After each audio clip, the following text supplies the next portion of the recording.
I used to walk into a room and feel like I was the main event. Not because I was loud, not because I was rude, but because people looked. People always looked, and I liked it. I told myself I was confident. I told myself I was chosen. When I met Pastor Elisha Adeyemi, I thought I had finally arrived at the kind of life people only whisper about. Not the small prayers, not the struggling face, not the God will do it life, where you keep waiting and waiting until you start doubting your own voice. I mean the kind of life where the blessing is visible, the kind of marriage people use as an example, the kind of husband people call a man of God before they even know his favorite food. Elisha was popular in Abuja, but his name traveled beyond Abuja. He had the kind of church that looked like a conference center. Glass doors, bright lights, a media team with headsets, security men in suits who opened his car door like he was a president. He preached prosperity like it was oxygen, and people believed him like their rent depended on it. Maybe it did. The first time I saw him, I was sitting in the second row at a Sunday service in Woos. I had come with my friend Naomi because she wouldn't stop talking about this powerful man of God. She kept saying his name like it was a password. Pastor Elisha walked onto the altar in a navy blue suit that looked expensive without shouting. He had a calm smile. His beard was trimmed perfectly. His shoes were shining like they had never touched dust. He did not scream like some pastors. He spoke softly, slowly, like he had time. When he raised his hand, the whole hall quieted. When he laughed, the crowd laughed too, like they were grateful for permission. I remember sitting there and feeling something tighten in my stomach. Not conviction, not the Holy Spirit the way people describe it. It was something else. It was the feeling of being seen by a life I wanted. After service, Naomi dragged me toward the front. People were already crowding him. Some held envelopes, some held babies, some held phones, trying to capture his face like proof.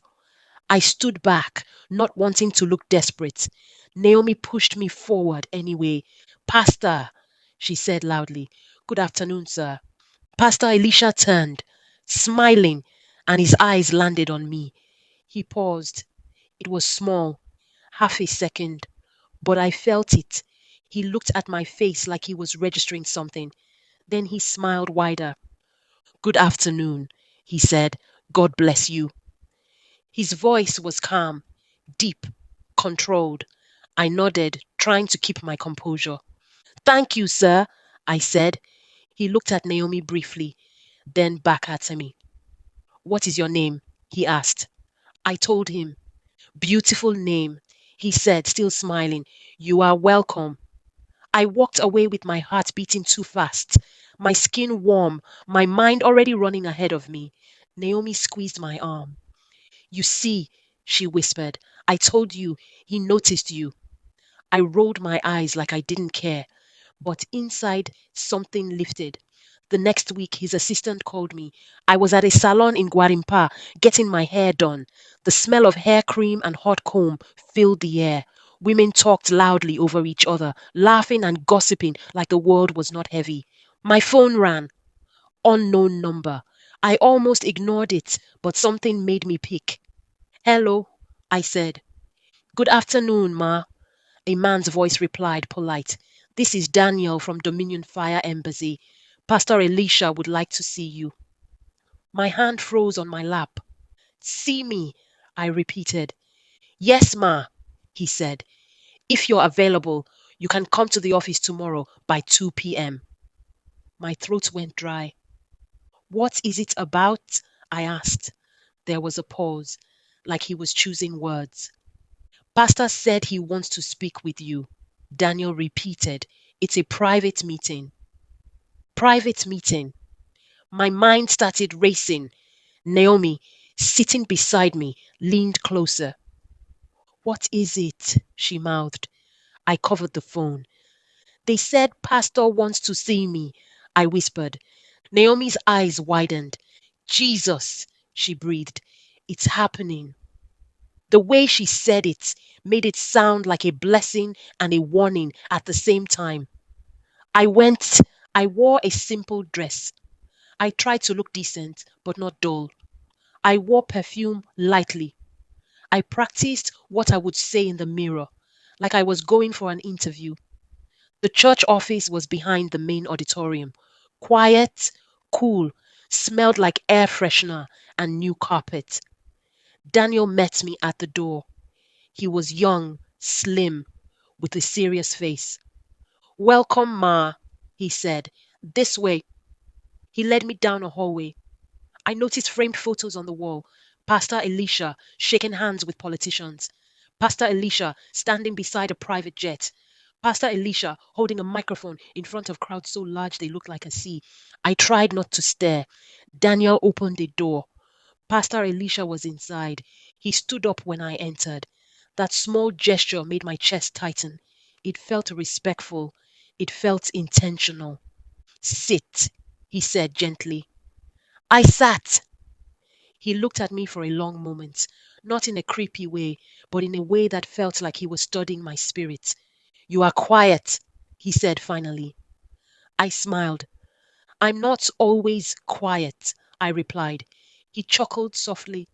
I like your composure, he said. Many ladies are too eager, too loud, too desperate. Desperate. The word landed like a warning. I straightened my shoulders.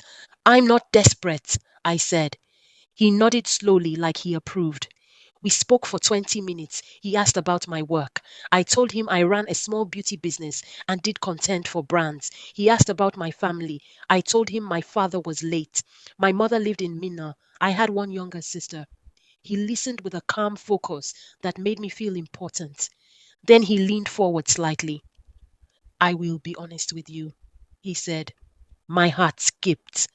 I have been praying, he continued. God has been showing me my wife. I felt heat rise into my face. I wanted to look away, but I held his gaze.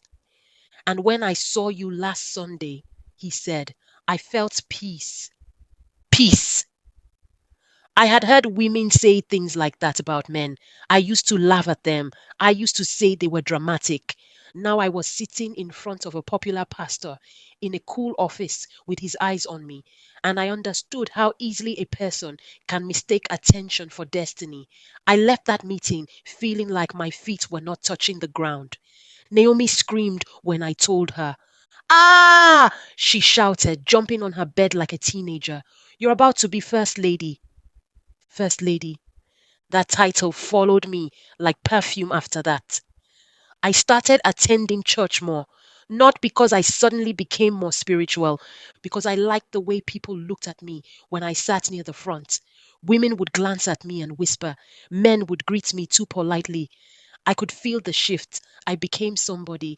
And when the rumors started, I treated them like flies. The first rumor came from my cousin in Lagos. Are you sure about this pastor? She asked over the phone one evening. I was in my room, applying lotion to my legs, the fan blowing warm air. What do you mean? I asked, already irritated. She lowered her voice. They said he has married before, she said. Not once, not twice. And the women, they don't stay. I laughed. People will talk, I said. You know Nigerians. They can't see someone rise without trying to pull them down. My cousin hesitated. I'm serious, she said. They said he has court matter. Court matter for what? I snapped. She sighed. Financial things, she said, and women, and church money. I rolled my eyes so hard my head hurt. I beg, I said, please stop. You want to spoil my mind because you are not the one marrying him. There was silence. Then my cousin said quietly, okay, just be careful. I ended the call and felt proud of myself, like I had defended my love against jealous people. That was my favorite word then, jealous.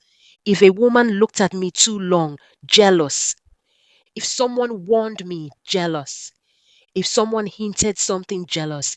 It made me feel powerful to believe people were jealous of me. It meant I had something worse envying. Pastor Elisha proposed 3 months later, not with a ring in a restaurant like social media. He proposed after service in his office with the door closed. He prayed first, long prayer, deep prayer, the kind that makes you feel guilty for having normal human emotions. Then he held my hands. God has confirmed you, he said. Will you marry me? I cried immediately, not because I was overwhelmed with love, because I felt like I had won. I said yes. The wedding was not huge, but it was loud in its own way. People posted it like it was a national event. The church media team edited a video with soft music and slow motion shots. My dress was white and fitted. My makeup was flawless. My smile looked like certainty. People called me mommy. Women knelt to greet me. Men shook my hand with both hands like I was a politician's wife. The first week of marriage felt like living inside a glass box. Everyone watched.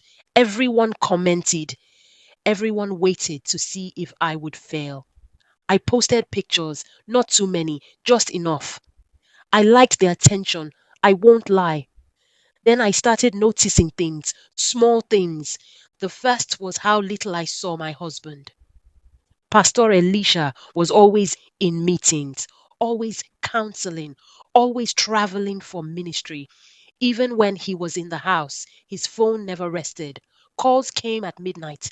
Messages came during dinner. People called him daddy and sir with trembling voices. Sometimes I would sit on the edge of the bed, watching him type, and I would feel like I married a crowd, not a man. One night I asked him gently, babe, I said, trying to sound playful, do you ever rest? He didn't look up. Ministry doesn't rest, he replied. I laughed lightly. I'm your wife, I said, not a church member. He finally looked at me. His eyes were calm, but there was a warning in them. You are my wife, he said slowly, so you should understand my assignment. Assignment. That word made me feel small. I nodded. I understand, I said, but I didn't. The second thing I noticed was the women, not church women, the women who came to the house. They never came when I was around, at least not at first. They came during the day when I was out, or late at night when I was sleeping. I would wake up and hear soft voices in the living room, a woman laughing quietly, my husband's low voice, the sound of footsteps. When I asked, he would say, it's counseling. Counseling. Always counseling.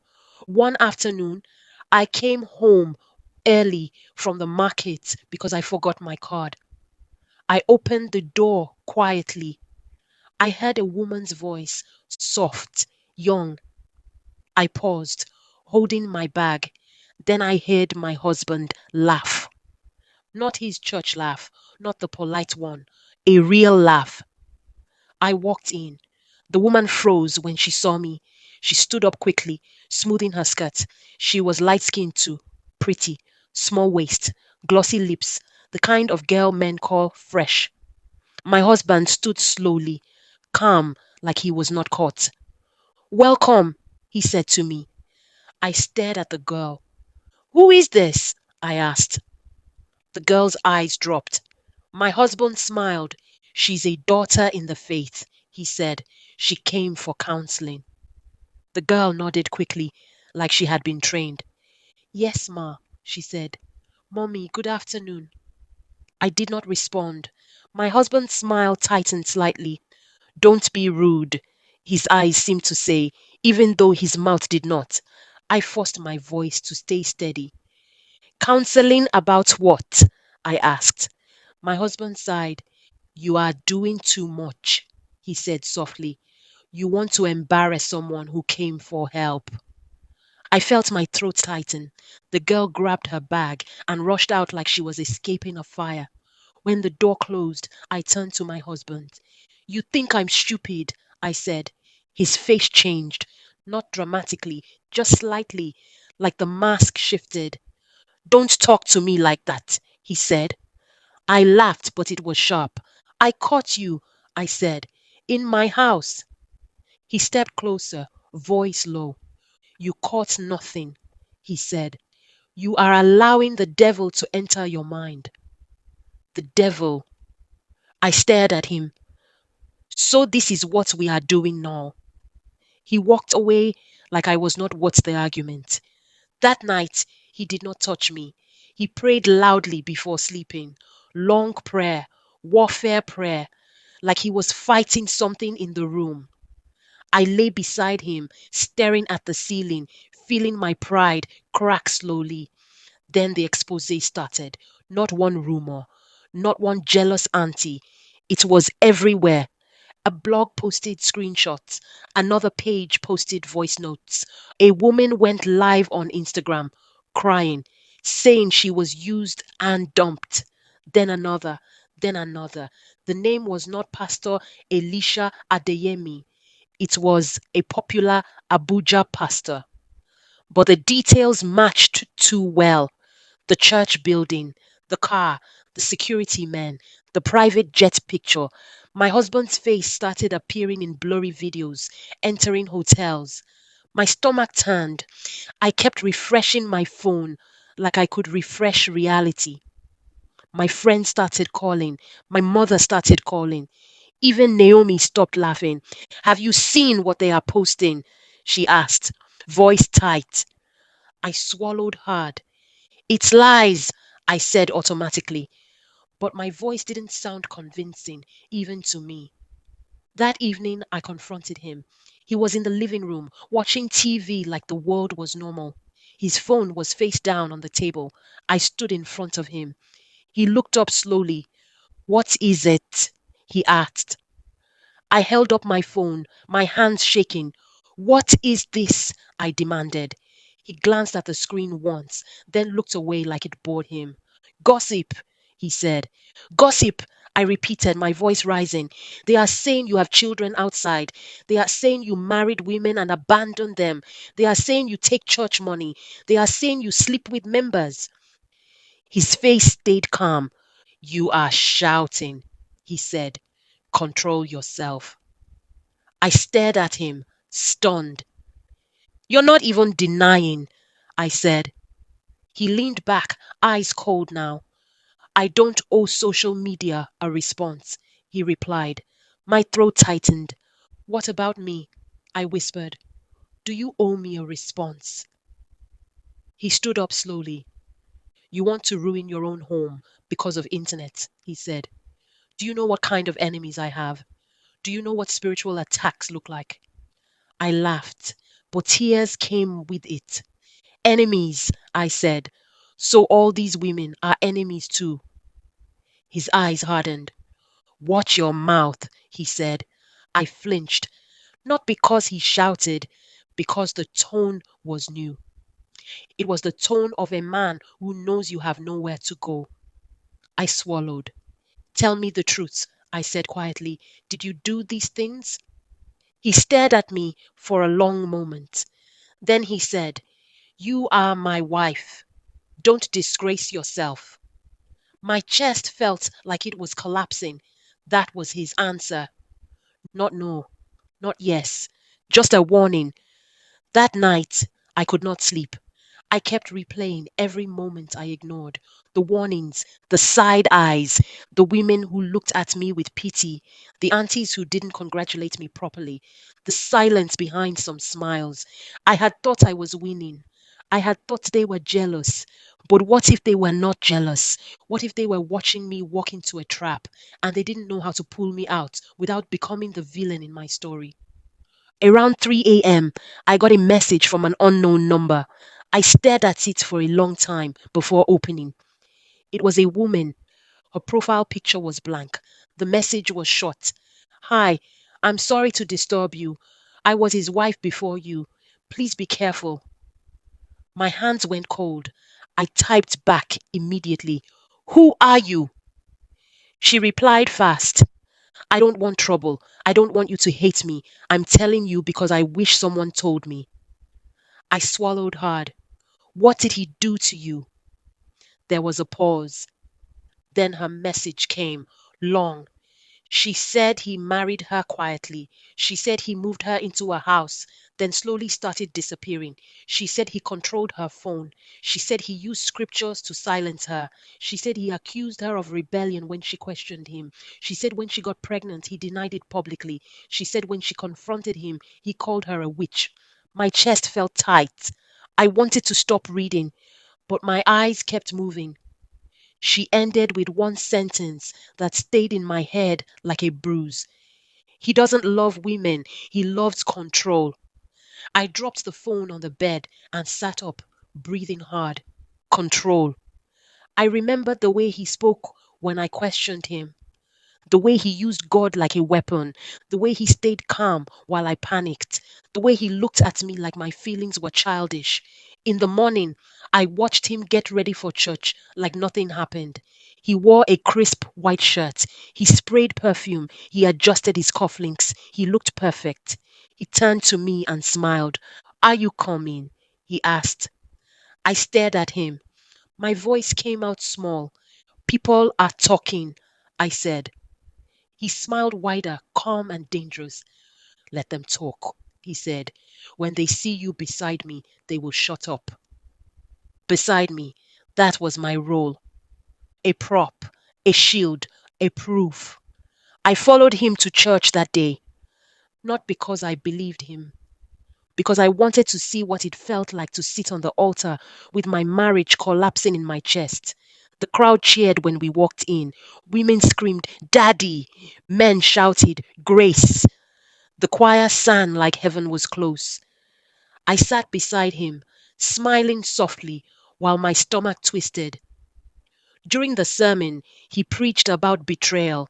He preached about enemies. He preached about people who attacked the anointed. People shouted amen like they were defending their own rent. I sat there, my hands folded, my nails pressing into my palm. And in the middle of his preaching, he looked at me and smiled, like we were sharing as a private joke, like he knew I would not stand up and expose him, because if I did, I would expose myself too.